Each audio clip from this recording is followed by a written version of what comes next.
بھائیو اللہ رسول اپنی زندگی کی منزل بناؤ، کوئی لمبے چوڑے کام نہیں ہے، اللہ سے تعلق بناؤ، نماز نہ چھوڑو، نماز نہ چھوڑو، روزہ نہ چھوڑو، زکات نہ چھوڑو، حرام نہ کماؤ، غلط راستوں سے نہ کماؤ، اللہ کے ساتھ تعلق جوڑو، سچ بولو، دھوکہ نہ دو۔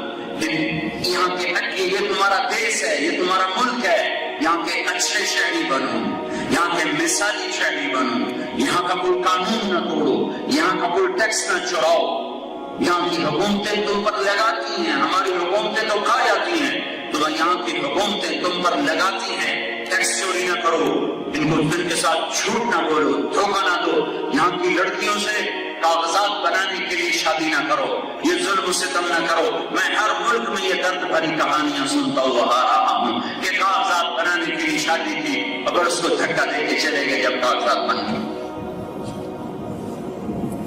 پتہ نہیں مجھے فرانس سے ایک لڑکی نے فون کیا، اس نے میرا نمبر کہاں سے لے لیا، میں تو ایسے کرتا رہتا ہوں، پتہ نہیں کہاں سے اس کو نمبر آ گیا، کہا کہ میں نو مسلم ہوں، میرے ساتھ پاکستان منڈی باؤدین کے ایک آدمی نے شادی کی، جب اس کے کاغذات بن گئے وہ چھٹی کر کے چلا گیا۔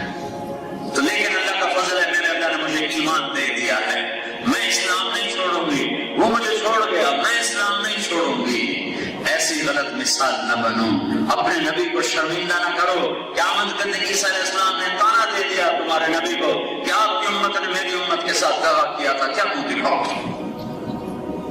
میں نے ایک واقعہ پڑھا، انگریز کا دور تھا، جن میں ایک جیب کترا تھا، اس کے آگے چیلے تھے جیب کاٹتے تھے، ایک دن ایک چیلا 2 روپے لے کر آئے تو اس نے اس کو ڈانٹا، سارے دن کی کمائی 2 روپے، تو اس نے کہا استاد جی آج بڑا موٹا مال کمایا تھا، ایک انگریز کی جیب کاٹی تھی، بڑے پیسے تھے، لیکن 4 قدم چلا تو مجھے خیال آیا قیامت کے دن اگر عیسیٰ علیہ السلام نے میرے نبی کو تانا دے دیا کہ آپ کے امتی نے میرے امتی کی جیب کاٹی تھی، تو میرے نبی کو شرمندہ ہونا پڑے گا، تو میں اپنے حبیب کو شرمندہ نہیں کر سکتا۔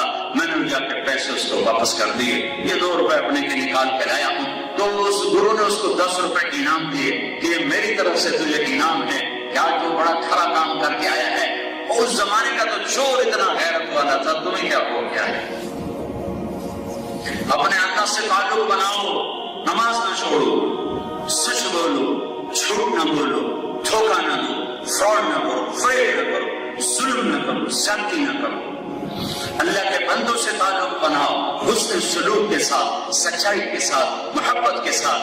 فیملیز کے ساتھ رہتے ہو تو بیوی سے اچھا سلوک، بیویاں خامد سے اچھا سلوک، اولاد سے حسن سلوک کرو۔ اولاد کو یہاں کی فضا میں رکھنا ہے، یہ تمہارا دیش ہے، اب تم واپس پاکستان نہیں جا سکتے، الجزائر بنگلہ دیش نہیں جا سکتے۔ تمہارے جو آئے تھے پہلے وہ آئے تھے کہ 2 4 10 سال کمائی کے لگائیں گے پھر پاکستان واپس چلے جائیں گے، لیکن یہ تمہارا پٹھان کے خرگوش والا حال ہے کہ ایک پٹھان کا خرگوش گم ہو گیا، تو لوگوں نے کہا خان صاحب بڑا افسوس ہے آپ کا خرگوش گم ہو گیا، کوئی فکر کا بات نہیں ہے، ہم نے اس کو نسوان لگا دیا ہے، جب نشہ ٹوٹے گا واپس آئے گا۔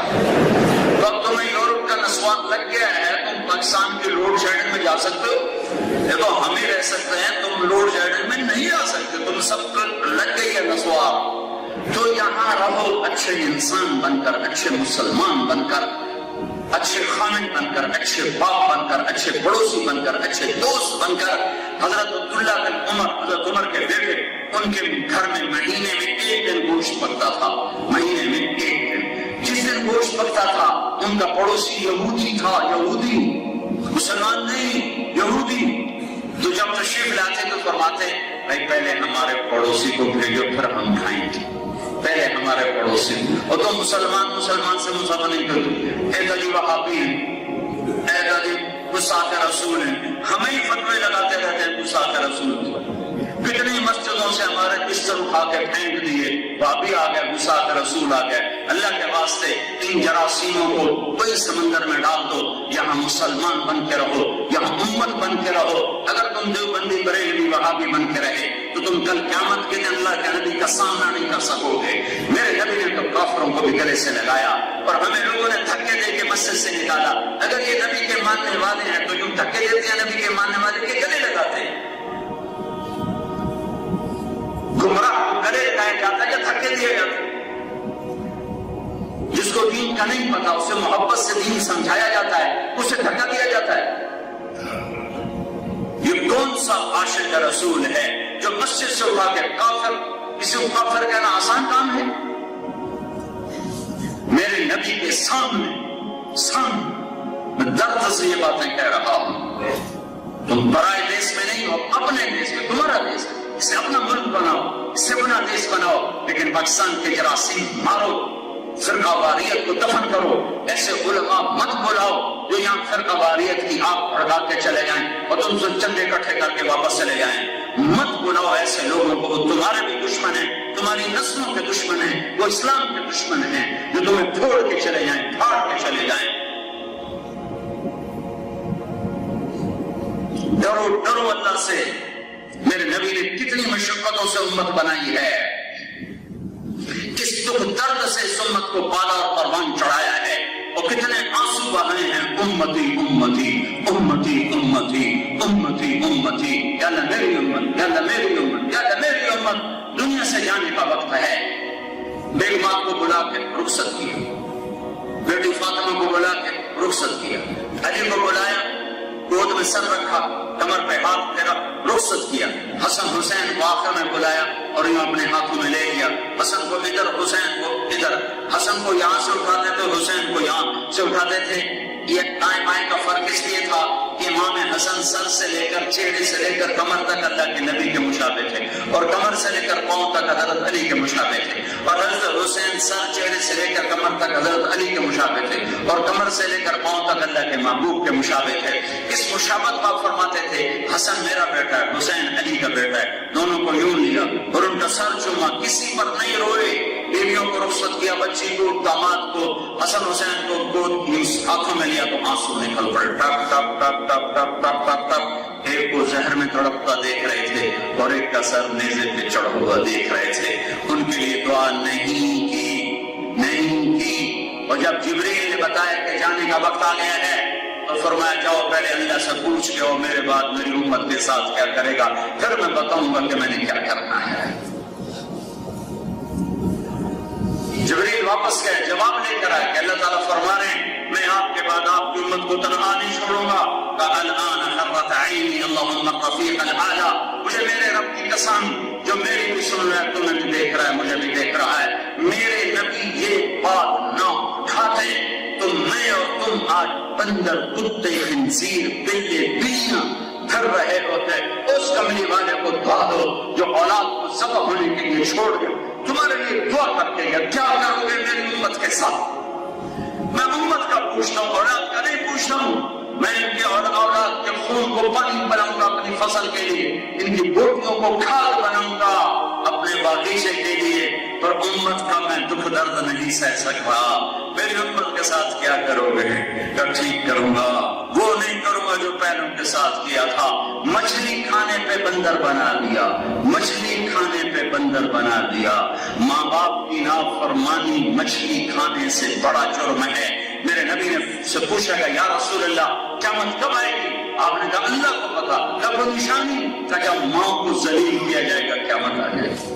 اور اپنی تمنا کا اظہار کیا، کاش میری ماں زندہ ہوتی، پھر تم دیکھتے میری نوکری ماں کے لیے۔ میں عشاء کی نماز کے مصلی پہ کھڑا ہوتا، میں سورۃ فاتحہ پڑھ رہا ہوتا اور ادھر سے میرے گھر سے آواز آتی بیٹا محمد، تو میں یوں نماز پڑھتا اور میں کہتا لبیک اما جان، میں نماز پھر پوری کروں گا۔ ماں 6 سال کی عمر میں ماں کا انتقال ہوا، 63 سال کی عمر ہو گئی، 57 سال گزر گئے، 7 دن کے بعد ماں باپ بھول جاتے ہیں۔ آپ حج کے لیے چلے ہیں، ابوا میں مادہ کی قبر ہے، میں سن 2000 میں قبر کی زیارت کے لیے گیا تھا۔ میری زندگی گزر گئی سفر میں، لیکن جو میرا وہ سفر ہے میں اس سفر کو موت تک نہ بھلا سکوں، نہ بھلا سکتا ہوں۔ جو کیفیت میری وہاں بنی، میں بیت اللہ کے اندر 2 دفعہ گیا، میری وہ کیفیت نہیں بنی جو میری وہاں بنی۔ تو میں پیرانے جنگل میں دیکھ رہا تھا، کالے پہاڑ، کالے کیکر، لمبے کانٹے، 14 صدی پیچھے دیکھ رہا تھا۔ میرے نبی کی ماں، میری ماں، آپ کی ماں، کل کائنات کی ماں صرف 25 سال کی عمر میں زندگی ہار رہی تھی اور موت جیت رہی تھی، اور 6 برس کا معصوم بچہ تڑپ رہا ہے، آپ کو کیا ہوا، آپ کو کیا ہوا، اور ماں جواب نہیں دے پا رہی۔ آخر عاجز ہو کر ماں کے منہ سے نکلا، کل حی میت وکل جدید بال وقد ولدت طہرا، میرے بیٹے مجھے لگتا ہے شمع بجھنے کو ہے، وقت آ گیا ہے، وقت آ گیا، ہر زندہ نے مرنا ہے، ہر جوانی نے ڈھلنا ہے۔ ہاں میں ایک ایسا ہیرا چھوڑ کے جا رہی ہوں جو سارے عالم کو روشن کرے گا، ساری دنیا کو پاک کرے گا۔ یہ میری ماں، کائنات کی ماں کے آخری الفاظ تھے۔ وہ ایک پہاڑی ہے 50 فٹ اونچی، جس کے اوپر قدرتی ایک چوکور سی جگہ ہے، نکیلی نہیں ہے، وہاں وہ قبر تھی۔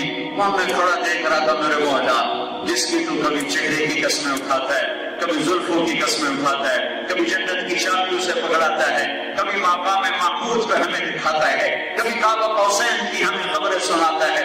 یہاں انہیں 6 سال کی عمر میں اسے کتنا تڑپایا، کتنا تڑپایا۔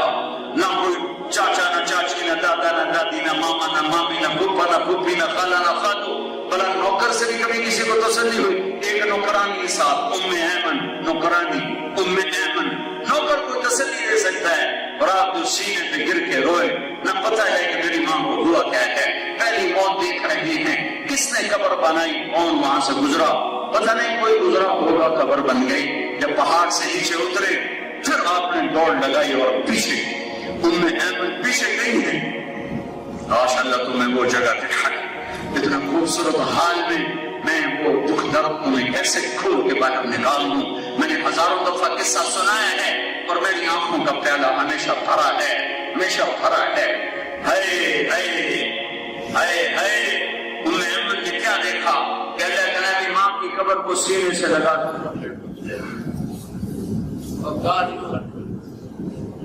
جب ام ایمن قریب گئی تو آپ کہہ رہے تھے اماں، اے یا رسول اللہ، تجھے تو خبر تھی تیرے سوا میرا کوئی نہ تھا، تو مجھے چھوڑ کے کہاں تھی،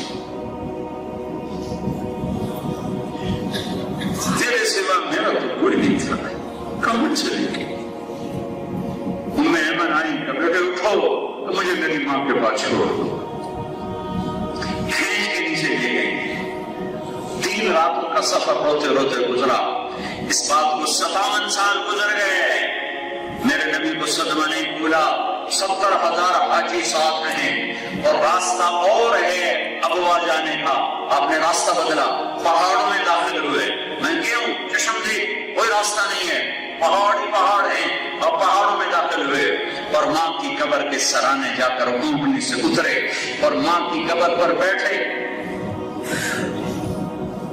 اور یوں گھٹنے اٹھائے، یوں گھٹنے اٹھائے۔ چھوٹا بچہ جب رونے کی کرتا ہے نا نیت، تو گھٹنے اٹھاتا ہے اور ہاتھ گھٹنوں پہ رکھتا ہے، اور پھر ہائے، میں وہاں اپنے نبی کو روتا دیکھ رہا تھا کہ گھٹنے اٹھائے ہیں، ہاتھ اوپر ہے، سر یوں ہے، اور آپ ایسا ہچکیوں سے روئے جیسے چھوٹا معصوم بچہ روتا ہے، اور اتنی دیر روئے کہ اپریل کا مہینہ، سخت گرمی، سر پہ ٹوپی کوئی نہیں، احرام ہے، ننگے سر ہے، چادر ہے، جسم بھی پسینے پسینے، اور داڑھی بھی رو رو کے آنسوں سے تر ہو گئی۔ اتنا روئے کہ بدن ہلنے لگے۔ پھر آپ نے کہا آج رات میں اپنی ماں کے پاس گزارا، میں آگے 10 میل آگے خیمے لگے ہوئے تھے آرام کے لیے، نہیں میں آج ادھر ہی ٹھہروں گا۔ یہ تمہیں ماں کا مقام سمجھایا کہ یورو ہی سب کچھ نہیں ہے، پیسہ ہی سب کچھ نہیں ہے۔ تو آج عہد کرو کہ اللہ رسول سے صلح کرنی ہے، اللہ کے ساتھ تعلق جوڑنا ہے، فرائض کو پورا کر کے، حرام سے بچ کے، اللہ کے نبی سے تعلق جوڑنا ہے، اس کی غلامی کر کے، اس کی نقل اتار کے۔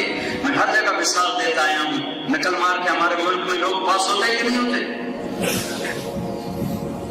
تم اپنے نبی کی نقل مارو، نقل، ارے نقل پہ بھی اللہ پاس کر دے گا، اس کو بس اپنے حبیب والا حلیہ چاہیے، زندگی چاہیے۔